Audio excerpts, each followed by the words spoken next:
Géopolis Télévision, dans les profondeurs de l'économie africaine. Tout de suite,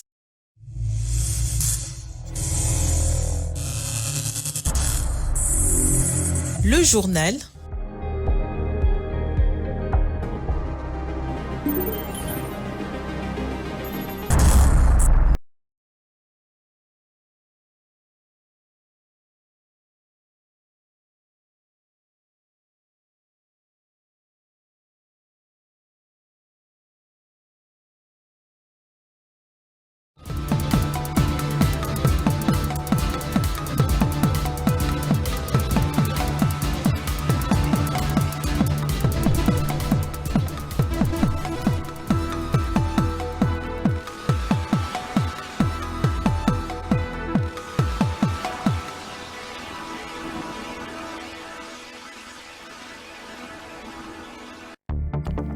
Au sommaire de ce journal, le vice-premier ministre, ministre de l'Intérieur, Jacquemain Chabani, a été présenté officiellement à la police nationale lors de la cérémonie de prise d'armes organisée ce jeudi 4 juillet 2024 à Kinshasa, capitale de la République démocratique du Congo. Des amples détails dans ce journal. Très heureuse de vous retrouver encore une fois, madame, monsieur, bonsoir et bienvenue dans ce journal. Je l'ai annoncé au sommaire de ce journal, le vice-premier ministre, ministre de l'Intérieur, Jacquemain Chabani, a été officiellement présenté à la police nationale lors de la cérémonie de prise d'armes organisée. C'est jeudi 4 juillet à Kinshasa. La cérémonie était également destinée au ministre d'État, ministre de la Justice et garde de Sceaux, Constant Moutamba, à la vice-ministre de l'Intérieur, Eugénie Tchila, et ainsi qu'au vice-ministre aux affaires coutumières Jean-Baptiste Moimi, et le chef de la territoriale nationale a également insisté sur les missions de la police nationale congolaise qui ne doivent en aucun cas encourager ou tolérer les actes de torture. Plus de détails avec Patience Lokeke. Toutes ces personnalités du gouvernement souminois ont été présentées à la police nationale congolaise par le secrétaire général à l'intérieur après la lecture des ordonnances présidentielles. Devant ces agents de l'ordre de la République et services de sécurité, le VPM Chabani a prononcé un discours promoteur mettant en avant les intérêts de la police nationale congolaise. En votre qualité d'auxiliaire de justice, aussi bien en tant qu'agent de police judiciaire que d'officier de police judiciaire, je vous présente le ministre d'État, ministre de la Justice et garde des Sceaux, Excellence vice-ministre auquel vous dépendez, à travers l'officier du ministère public sous les ordres duquel vous exercez votre mission de police judiciaire, celle de rechercher les infractions, d'en rassembler les preuves, d'arrêter les auteurs présumés et les déférer devant l'officier du ministère public. À cet effet, je vous enjoins de leur obéir en tout ce qu'ils vous prescriront conformément à la loi dans l'exercice de votre mission de police judiciaire. Vous vous abstiendrez en outre de tout acte en violation de la loi sous peine des sanctions sévères, tant disciplinaires que pénales. Le chef de la territoriale nationale a également insisté sur la mission de la police nationale congolaise qui ne doivent en aucun cas encourager ou tolérer les actes de torture ou les traitements inhumains ou dégradants, quelles que soient les circonstances. En outre, le patron de la sécurité nationale s'est aussi engagé à travailler efficacement sur la sécurisation de personnes et de leurs biens, tout en assurant l'implication sévère de la police nationale congolaise dans la lutte contre les phénomènes Kuluna jusqu'à son éradication totale. La police nationale n'inflige, n'encourage pas ou ne tolère aucun acte de torture, aucun traitement ou peine inhumaine ou dégradante, dans quelque circonstance que ce soit. Après son discours, le vice-premier ministre, ministre de l'Intérieur, de Sécurité, Décentralisation et des Affaires coutumières a gratifié 3 policiers, dont une brigadière en chef Alpha Mossi, Jérémy Mundara, sous-commissaire, et le commissaire adjoint Peter Kabamba.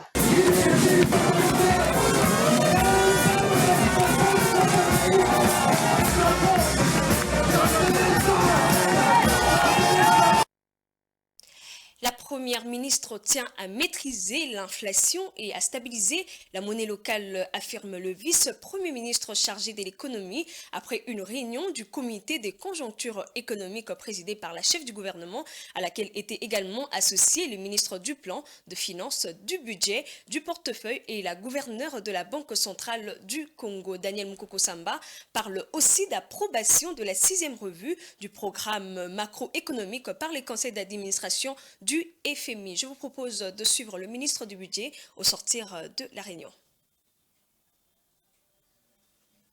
Son Excellence Madame la Première ministre a présidé la première réunion du comité de conjoncture économique et circonstance heureuse au moment même où nous nous réunissions, le conseil d'administration du Fonds monétaire international a approuvé la 6e revue du programme macroéconomique qui a été mise en œuvre par le gouvernement pendant 3 ans avec l'accompagnement financier et technique du Fonds monétaire international. Il est important de souligner que dans l'histoire économique de ce pays, ce sera la première fois qu'un gouvernement aura été jusqu'au terme d'un programme avec le Fonds monétaire international. Mais plutôt que de se satisfaire de ce résultat encourageant, Madame la Première ministre a indiqué le besoin qu'elle a ressenti de renforcer le contenu de la réunion du comité de conjoncture économique. Elle nous a annoncé le nouveau format.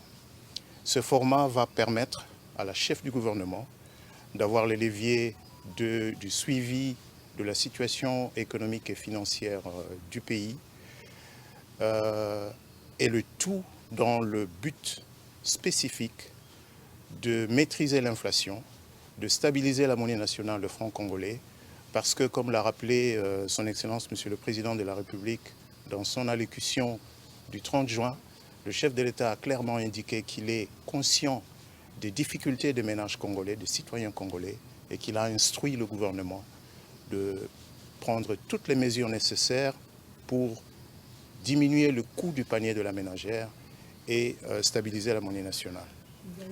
Et à cet effet, justement, une première recommandation a été prise par le comité de conjoncture économique demandant à Monsieur le ministre des Finances et à Monsieur le ministre du Budget de nous présenter la situation à jour à fin juin 2024, la situation des finances publiques de la manière la plus exacte possible, la situation de l'endettement. Le comité de conjoncture économique a exprimé sa détermination à faire preuve de courage politique pour que les mesures essentielles soient prises, tant du côté budgétaire que du côté monétaire, en pleine coordination entre le gouvernement et la Banque centrale du Congo. Il est évident que même si la réunion à laquelle nous venons de prendre part, vous connaissez l'intitulé, c'est un comité de conjoncture économique, donc nous examinons essentiellement les problèmes économiques, mais il y a bien un lien entre la situation sécuritaire parce qu'il y a des pertes de recettes publiques à cause de la présence de ces forces négatives à certains points d'entrée dans notre pays. De la même manière qu'on note une plus forte dépréciation de la monnaie nationale dans ces régions prises à ce conflit. Et le gouvernement, tout en maintenant les efforts qu'il fait déjà pour soutenir l'effort de guerre, le gouvernement va prendre toutes les mesures nécessaires pour soulager la situation économique de nos concitoyens dans ces zones. Vous avez corrigé avec moi, il s'agissait du vice-premier ministre de l'économie. À présent, parlons conseil d'administration du Fonds monétaire international, FMI en sigle, a validé mercredi 3 juillet 2024 la 6e revue du programme économique du gouvernement de la République démocratique du Congo, une première dans l'histoire économique du pays, ouvrant la voie à des financements allant au-delà de la balance de paiement, a annoncé l'institution financière internationale. Suivez ce propos recueilli de Jean-Louis Massoukama, journaliste économique au micro de Don Momad. Et petit à petit arrivent aussi les indépendances. Le Premier ministre Lumumba avec le président Kasavubu vont, dans leurs premiers mois, dès leur prise de pouvoir, adresser une lettre à la Banque mondiale et au FMI pour devenir membre. Donc on va leur fixer une quote-part, tenant compte de leur PIB, de leur niveau d'exportation, de la force de leur monnaie, etc. Et payant cette quote-part, ils deviennent membres du FMI. Souvent on parle des pays, surtout africains, aux faibles revenus, comme des élèves du FMI. En fait, ils sont aussi membres du FMI. Le FMI a surtout une mission pratiquement conjoncturelle, qui consiste à aider les pays à avoir des monnaies stables, à lutter contre l'inflation, qu'elle ne soit pas trop forte, nourrie par l'économie, pour stimuler la croissance, avoir des banques centrales indépendantes qui bâtissent des systèmes bancaires robustes, assis à côté des systèmes financiers robustes et qui permettent les échanges entre nations, etc. Et cette fois-ci, on a terminé toutes les revues. On a droit pour la 6e revue, c'est un peu comme une petite récompense, à un appui à la balance de paiement qu'on appelle facilité élargie de crédit. C'est un fonds fiduciaire pour la croissance et pour la réduction de la pauvreté et la croissance. Donc, c'est à peu près de 150 millions, 152 ou 157 millions de droits de tirage spéciaux, qui est la monnaie du FMI, un panier de monnaie, on ne va pas trop donner, qui correspond à peu près à 220, 224, 227 millions de dollars pour aider à la balance de paiement. Les conducteurs de véhicules de transport en commun à Kinshasa ont augmenté unilatéralement le prix de course. Les Kinois s'en plaignent quotidiennement. Les prix de la course de taxi-moto a doublé depuis un bon moment dans plusieurs coins de la capitale. Le conducteur de moto évoque plusieurs raisons, entre autres les tracasseries, les mauvais états de route et les conditions leur imposées par les propriétaires de ces motos. L'association nationale de motards Anamon fustige la léthargie des autorités urbaines qui tardent à s'impliquer et à réglementer ces secteurs. Je vous propose de suivre ces dossiers de Rachel Misenga et Giscard Tamba. Sûr qu'il est dans la ville de Kinshasa, il vaut mieux se préparer aux imprévus, surtout en matière de tarification de course lorsqu'on emprunte la moto pour se déplacer d'un endroit à un autre. Chaque conducteur de cet engin y va parfois de son propre gré. Certains d'entre eux justifient ces tarifications arbitraires en fonction de ce qu'ils qualifient de réalité du terrain. Cela englobe les tracasseries routières, les mauvais états de route et les prix du carburant à la pompe. Carburant, tozali kosomba yango na 1400 francs. Tozali komema moto na 500 francs. Na carburant est débordé ekomi na ba 3500 ba station bato ya kata bateka ba 4000 francs. 4000 francs wana eza compte ya carburant. Soki tokesiko na makambo nzela mama na tracasserie. Policier akomi kokanga moto, bureau de akomi kokanga moto. Mikanda, tous les établissements où l'État a un souci et menacé ou bien aïba na katambo na biso bakomi ko ya tracasserie kaka na moto. Yango za ko mona kete ba to ya moto baza ko sala effort pour kete ba matisaka ba prix wana eza parce que tracasserie eza ebele makasi. Pour d'autres, les problèmes est plutôt à chercher en amont. Il s'agit de ceux qui roulent au profit des autres. Généralement, les contrats entre le conducteur et les propriétaires de la moto veulent que le conducteur change des statuts pour devenir à son tour propriétaire du même engin. Mais c'est après avoir remboursé en 5 ou 6 mois un montant variant entre 2000 à 2500 dollars américains. Par rapport à ma moto mataka pamba pamba te. Moto ezomata par rapport à ma mozo mona bato ba okotisa ba moto na RD Congo. Bakomo exagéré parce que ndenge moto bandaki nane tokomo sombelango omoni par rapport moto somi moto par exemple na 1200 dollars azana makoki obimisa bambongo nyonso wana te moto mususu amona petit na sombelo moto achele moto na par exemple 1600 akoma na balabala osala ndeni akobeta pe machine par rapport à que non ndenge na zweli moto na 6 pe na moi dire moko boye déterminé yango mona ke non moto ezala pena na prix fixe par rapport à ndenge ba otekela moto na wenzi. Une réalité que ne partage cependant pas tout le monde. Donc ma transport ématique pour na ba contrat te na mona pour na contrat te pour na nini même atana mituka même atana ba wenzi En tout cas, moto eza na prix fixité. Moto pour ekotisaka bato na baveni ekomisaka bato ti na bandako na porte ya lupango. Jamais taximene ya kecha amema oti na porte ya lupango. Pour cela, nde okomona ba tarif ya moto eza fixité. Les secrétaires généraux adjoints de l'ANAMO, Trésor Bunga, responsabilisent les gouvernements qui ne régulent pas la tarification de course avec la moto, comme il est fait pourtant pour le cas de véhicules et d'autres engins roulants ou volants. Non, nous sommes en train de travailler là-dessus afin que notre l'État puisse réglementer notre secteur. Parce que dans ce stade que nous sommes, prix à moto est facultatif. Donc, l'État a réglementé le secteur afin que ma camion soit là, réglementé. En ce moment-là, il faut fixer le prix et la distance pour la moto. Parce que comme ça, qu'on impose mon passe. En attendant que l'État se réveille pour réglementer les secteurs en imposant par exemple une grille tarifaire, la calvaire de Quinois, devenue accro au taxi-moto, continue quand il s'agit de s'émouvoir dans la ville. Lancement ce mercredi 3 juillet dans la commune rurale de Matamba, les travaux de construction et d'asphaltage de la route Kananga-Kalambambouchi.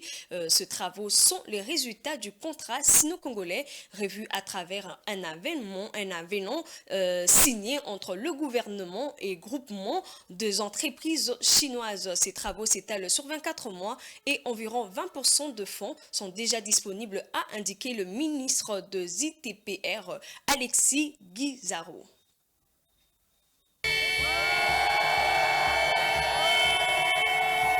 À 30 km de la ville de Kananga, le village de Matamba a été le lieu choisi pour la cérémonie de lancement de la deuxième phase de travaux de construction de la route Kananga-Kalambambouji le mercredi 3 juillet. La première phase, lancée en septembre 2022 par le chef de l'État, Félix-Antoine Tshisekedi, visait à créer une route en terre battue. La deuxième phase consiste à revêtir cette route d'asphalte sur 230 km avec des assainissements appropriés. Le travaux, financé à hauteur de 300 millions de dollars américains par le programme sino-congolais, selon le directeur général de l'Agence congolaise de grands travaux ACGT, s'étendront sur 36 mois.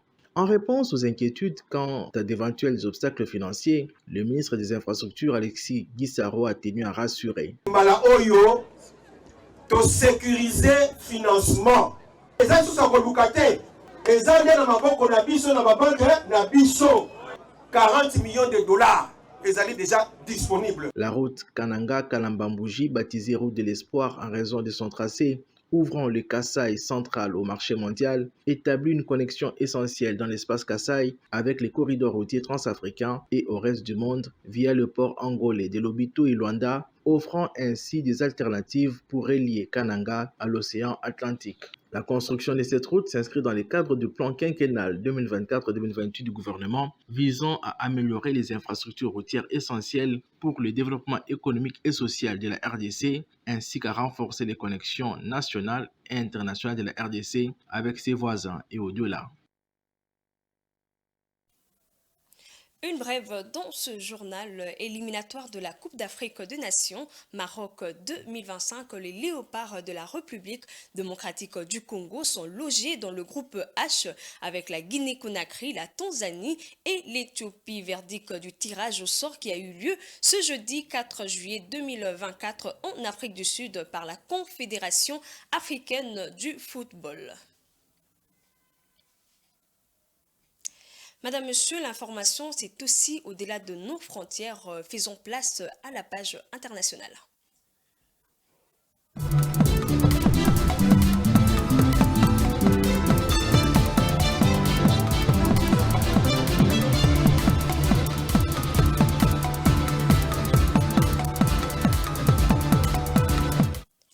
Les autorités ivoiriennes ont déclaré les repos biologiques au titre de l'année 2024 sur la période allant du 1er juillet au 31 août 2024 suite à une baisse de 34,1% de la production nationale de poissons extraits du milieu marin et des plans d'eau continentaux entre 2016 et 2020. Cette initiative devrait permettre d'atteindre une production de 84 000 tonnes dès la fin 2025 et 127 000 tonnes d'ici la fin 2027 contre une capture de référence de 55 522 000 tonnes en 2022.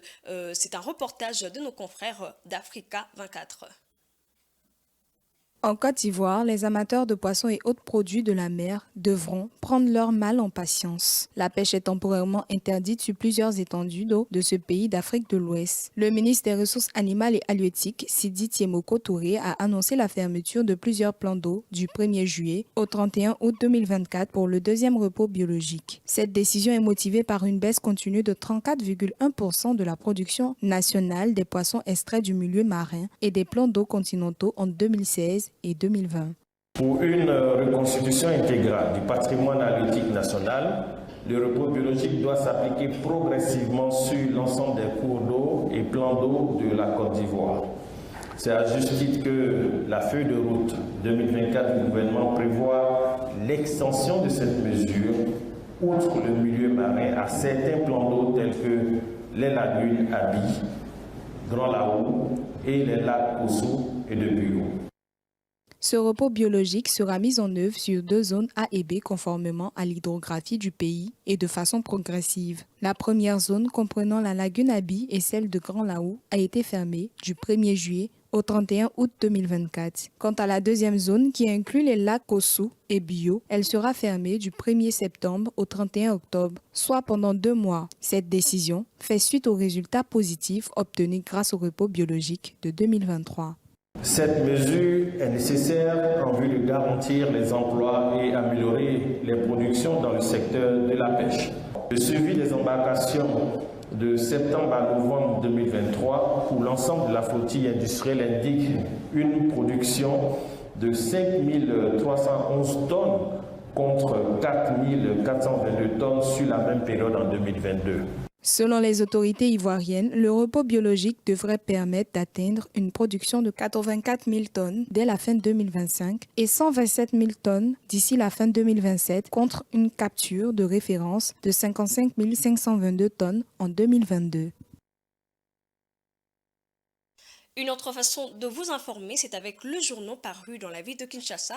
C'est jeudi 4 juillet 2024. Place à la revue de presse.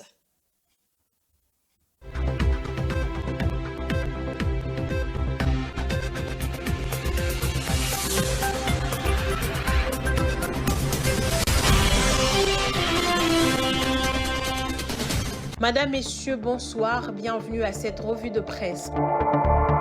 Commençons avec Info 27 qui titre en sa une « Par des mesures budgétaires et monétaires audacieuses, le gouvernement affiche sa détermination à stabiliser le franc congolais ». La première ministre Judith Suminwa a présidé mercredi 3 juillet 2024 la première réunion du comité de conjoncture économique depuis sa prise de fonction. L'ordre du jour de cette session de travail figurait la maîtrise de l'inflation et la stabilisation de la monnaie nationale dans le but de réduire le coût du panier de la ménagère. Sur ce point, la première ministre a recommandé au ministre du Budget et des Finances de présenter un état actualisé des finances publiques à fin juin en vue de prendre des mesures courageuses pour inverser la tendance actuelle. Le comité de conjoncture économique a également examiné l'impact des conflits dans l'est du pays sur les recettes publiques en raison de la présence des groupes armés à certains points d'entrée du pays. À cet égard, des mesures supplémentaires aux actions déjà en place ont été décidées pour soulager la situation économique des Congolais vivant dans cette région. Dans un autre registre, Forum des As-Titres, la RDC conclut avec succès un programme économique avec le Fonds monétaire international. Le conseil d'administration du Fonds monétaire international a validé mercredi la 6e revue du programme économique du gouvernement. Une première dans l'histoire économique du pays, ouvrant la voie à des financements allant au-delà de la balance de paiement, a annoncé l'institution financière internationale. La conclusion avec succès de la 6e et dernière revue fait bénéficier au pays d'un décaissement immédiat de 224,7 millions de dollars américains. Le conseil d'administration du Fonds monétaire international a conclu hier, mercredi 3 juillet 2024, la consultation au titre de l'article 4 et achevé la 6e et dernière revue de l'accord au titre de la facilité élargie de crédit en accordant 224,7 millions de dollars à la République démocratique du Congo, a-t-on lu dans le communiqué du FMI, écrit le journal. Selon le communiqué, cette dernière revue permettra de soutenir les besoins de balance de paiement, portant le total de décaissement à ce jour à 1066 millions de DTS, environ 1573,8 millions de dollars. Ces succès économiques ouvrent de nouvelles opportunités pour la RDC qui peut initier un nouveau programme économique formel avec le FMI et bénéficier des financements pour des infrastructures allant au-delà du soutien à la balance de paiement. Sur un autre sujet, Info 27 a aussi écrit « Est de la RDC, la Première ministre et la Commission nationale des droits de l'homme mobilisées contre les violations des droits humains ». Au cours de son échange, mercredi 3 juillet, en son cabinet de travail avec une délégation de la Commission nationale des droits de l'homme, conduite par son président Paul Tsampo Moukoulou, la Première ministre de retour d'une tournée dans l'Est du pays a immédiatement alerté la CNDH sur les violations massives des droits de l'homme dans cette région, appelant à des solutions appropriées. Soulignons que pour sa première visite officielle depuis sa prise de fonction, la Première ministre a choisi les provinces du Sud et Nord Kivu où les populations subissent l'insécurité et les crimes graves perpétrés par des groupes armés. Judith Souminois et ses hôtes ont également examiné la situation socio-économique et politique du pays, explorant des pistes de collaboration entre leurs deux institutions pour améliorer la situation des droits de l'homme. C'est la fin de cette revue de presse. Au revoir.